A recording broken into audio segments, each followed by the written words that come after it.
Good day. Here are the stories for the Manila Times for Monday, March 22, 2021. More hospitals in Metro Manila have been stretched to the limit, reinforcing the projection that the capital region's hospitals will reach full capacity if the upswing in COVID-19 cases is not checked. The situation has reached the point that in one hospital, 2 to 3 patients share a private room. In another, the waiting period for a regular room is from 3 to 5 days.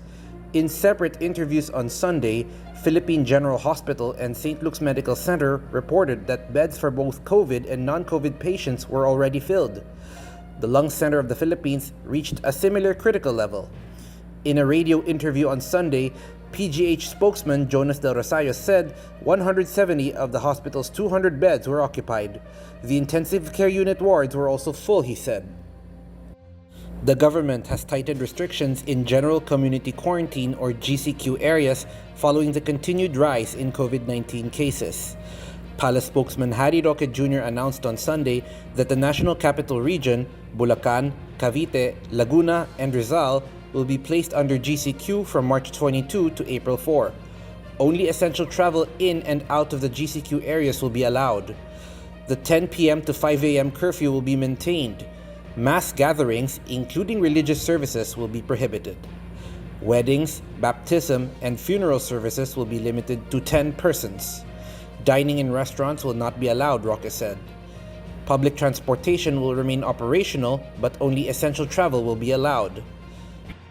Roque said businesses would stay open except cinemas, driving schools, video and interactive game arcades, libraries, and limited tourist attractions. Current capacities of essential and non-essential services will be maintained.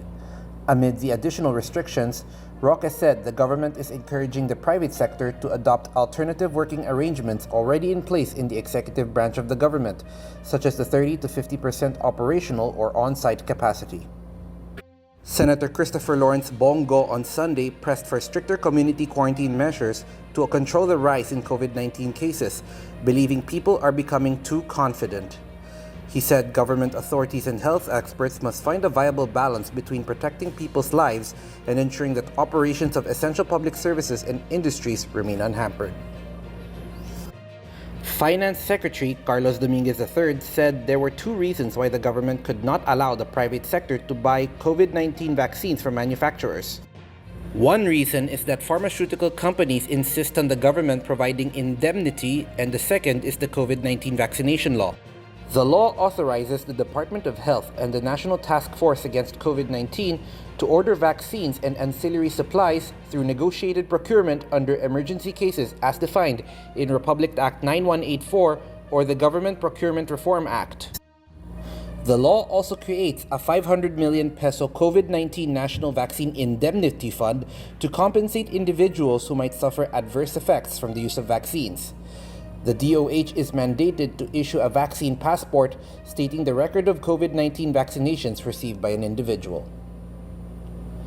Chief Presidential Legal Counsel Salvador Panelo has taunted the newly formed Isang Bayan National Democratic Coalition, saying administration bets will win by landslide in next year's national elections.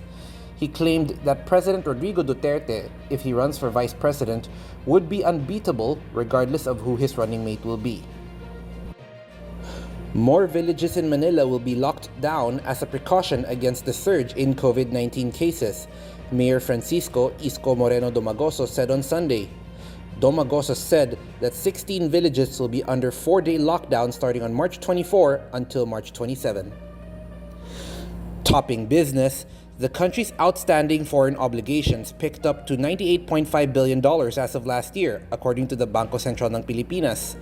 In a statement, the central bank reported that the end December amount was 6.5 billion pesos or 7.1% bigger than end September's $92 billion. In sports, the Tokyo Olympics is the stage where Filipina boxer Nesty Petesio will shoot for the gold and get back at the pugs who beat her in the qualifying tournament. Last year, Petesio needed only to make the semifinals of the Asia and Oceania Olympic boxing qualifiers to qualify for the Olympics. However, Petesio fell to Japanese Iri Sena in the quarterfinals, a split decision loss that she really cried about. Rigoberto Tiglao and Father Ranilio Aquino are today's front page columnists. Tiglao believes China and the United States should profusely thank former Foreign Affairs Secretary Albert Del Rosario and former Supreme Court Justice Antonio Carpio, while Father Aquino talks about Peter the Apostle. Today's editorial talks about the Okta Group claiming there will be no lockdowns amid a spike in COVID-19 cases. Read the full version on the paper's opinion section or listen to the Voice of the Times. For more news and information, get a copy of the Manila Times on print, subscribe to its digital edition, or log on to www.manilatimes.net. Follow us on Twitter, Facebook, or Instagram, and keep up with the Times. With the Fort Villa Seran, this is Arik John C. reporting. May you have a safe week ahead.